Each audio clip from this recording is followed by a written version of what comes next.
Hello, this is Beverly with the Intuitive Interior. I wanted to give you your June 2021 I Ching reading. The first card that I drew is this double water hexagram. This particular deck calls it the Abysmal because it really means that you're tapping deep into the inner well of emotions. You're really having to go inside to, well, unearth some of those things that you may have wanted to keep covered. Sorry, dude, not happening this month. All those insecurities, they're up for grabs again. The on this hexagram, or the words that this card has on there is danger, insecurity, overwhelm, unpredictability, hazardous conditions, dark emotions, facing fear, and courage. Because what happens when you finally go down there and you look at that fear, often what you've made up in your mind to be this enormous, scary monster is really not that bad. And one of the pieces of advice that I give to clients when they have nightmares and there's this scary thing that is chasing them, I encourage them to go into a lucid dreaming state, turn around, and ask, why are you chasing me? What is it that you're trying to tell me? And every time, it's a wonderful conflict resolution opportunity. So this line item, the focus line on this particular card on the Abysmal is number 4.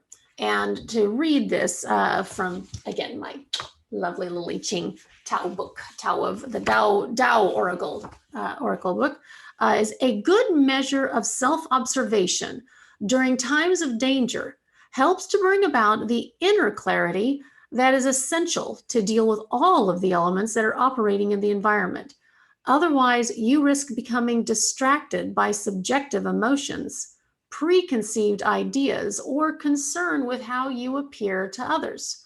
Hence, you will fail to see the objective reality. What I feel is happening right now to too many people is you are getting caught up in, but this is my identity. This is who I am. And you're not necessarily going into those emotions enough to say, well, maybe I'm not that anymore. Maybe I've grown out of that. Maybe that was never who I was in the first place, but instead who others felt I should be.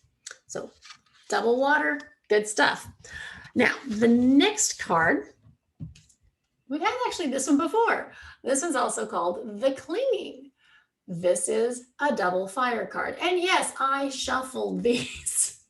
It just seems to be the theme for this metal ox here. It's all about, do the work. Get the work done. Do that personal development. So the clinging is fire, illumination, inspiration, devotion, and all-consuming passion, regeneration, spirituality, virtue, and enlightenment. Now, I think it's interesting that we have the double water hexagram followed immediately by the double fire hexagram. So think about, actually, I was just reading a story about divers, the Olympics. They as soon as they get out of that pool, they run straight to a hot shower and sit in the hot tub. And my first thought, I think like many people, is why are they so, going straight from one source of water to another? And it's all because the cold of the dive can make, if they don't heat themselves back up again, their muscles will cramp and then they won't be able to make the next dive and do a good job. That's kind of the same thing that's happening here. So now you've got all this deep introspection that's happening. Plus, and once you do that, it gets a little, it's like, I'm a little shaky now. So the warmth of this clinging, of this fire energy, will help to loosen up anything else that may have just been peeking through so you can find your passions. Now, the focus line on this one was line number 2. The problem that you face is that the satisfaction of one desire has this annoying tendency to feed the demand for the fulfillment of yet another. After plenty of disappointments and frustration, the realization eventually dawns that you can never be nourished by ignoring the whispered truth of the inner voice that says, enough. So when you have that, I mean, it's a kind of common problem. You know, I'm finding that, sometimes I'll fix one problem and then something else comes up, or, when I'm cleaning, I'll be so excited that I got all the piles on this part of the house all taken care of. And okay, now I'm noticing that the baseboards need to be cleaned. Or, okay, this part is now super organized, but suddenly this other glaring error pops up, and you're going, oh, well, but now I've got my email inbox that I've got to go and declutter. It feels like it's a never-ending task. What this focus line is talking about is, you know what? Stop for a moment. Say enough. I'm not a failure because every single part of my house isn't all neat and organized. I'm not a failure because my closet is now, a mess, or that the laundry hasn't been done. It's okay to say, you know what, it's good enough. I think there's that always that phrase of, the enemy of done is perfection, or something like that. And this is most assuredly saying things may not be perfect for you right now, and that's okay. Just keep putting one foot in front of the other. The final card, conflict. Yay, conflict. Everybody's favorite thing right next to public speaking. This hexagram has, okay, if you can look right here, you've got the water symbol underneath the metal symbol. So this is the kan, K-A-N, underneath the chan symbol. And so that hexagram, it's think about a tea kettle. You put this water inside of a metal container. When a person or a group of people get together with differing opinions, that creates fire. I think we all know what happens when the water begins to boil. Most tea kettles begin to scream, and that shrill noise is the notice that we need to turn the fire down. I think the water's ready to make the tea. Let's make tea instead of just listening to the water scream. So the words on the bottom of this are will to power, hostility, jealousy, stubbornness, aggression, fear, competitiveness, and controversy. We're in the process of easing back, some are jumping in 100% back into what the new normal is regarding this whole COVID situation. Some folks are still very much, no, I'm going to not wear a mask. And others are saying, of course, you're going to have to wear a mask. And so it's really, there's a lot of heads being butted right now. And when the ego gets locked into a certain side of things, you can get again, it's all about that. Like I talked before, you start to identify with, well, but this is how I am.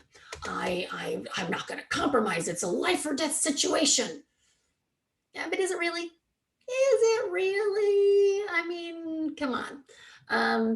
In my opinion, the only life or death situation comes when, when a person has literally a gun pointed to their head. That's a pretty life or death situation. Or when you're driving a car and you see a brick wall coming straight at you. Those are pretty life or death situations. Not having any clean water to drink, that's a life or death situation. So, fine, get heated, stand your ground in those situations. But for the most part, this focus line of, okay, let me turn it to that page. It's number 6. This one I think is, again, pretty important to keep in mind. It says, when things reach a boiling point, the flame underneath the pot doesn't magically go out by itself. However difficult it may seem, it is essential to work steadily towards resolution. In the beginning, it feels galling to the ego because the ego hates nothing more than the appearance of vulnerability.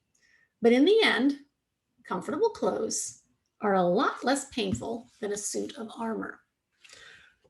There are times to go to war over, like I said, those life or death situations. But true growth comes from admitting that maybe you don't have all the answers. I think Brené Brown is still one of my favorite authors, The Power of Vulnerability. True leaders know how to admit that they don't have all the answers, and that the story I'm making up about this is my favorite go-to line in any type of conflict situation, because we are all coming together with our own lenses, our own perspectives. So my fondest wish right now for you in the month of June is for everybody just to take a deep breath, get out there, get back to peopling, but do so with doing from a place of being able to say, so you just said this. I know we haven't talked in a while. We're kind of out of practice with this whole, communal living thing again, with everybody coming together in, multiples. Practice saying, the story I'm making up about this situation here is that what blah blah blah, you don't care about my safety, that you're expecting me to rearrange my life just to make you happy, that you don't trust me enough to get my work done in the way that I've been getting it done for the past 16 months or however long it's been. I've truly lost count by now. it's Groundhog Day all over again every day. But with this, again, being a wood horse month, a yang wood horse month, that is full speed ahead. And it's full speed ahead my way. Hence some of the conflict. So I'm always finding it fascinating when the cards kind of go along with everything else that I'm seeing around here. So if you have any questions about this, please do not hesitate to contact me. Ask your friends to like, share, and subscribe.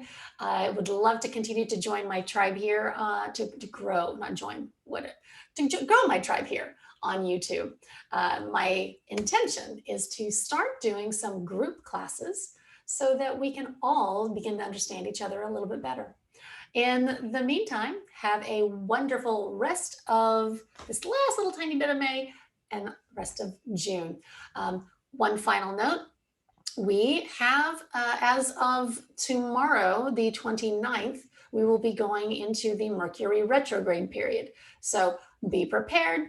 Some of those conflicts may simply be because the communication is a little bit wonky, thanks to planet Mercury, who rules communication, technology, and transportation.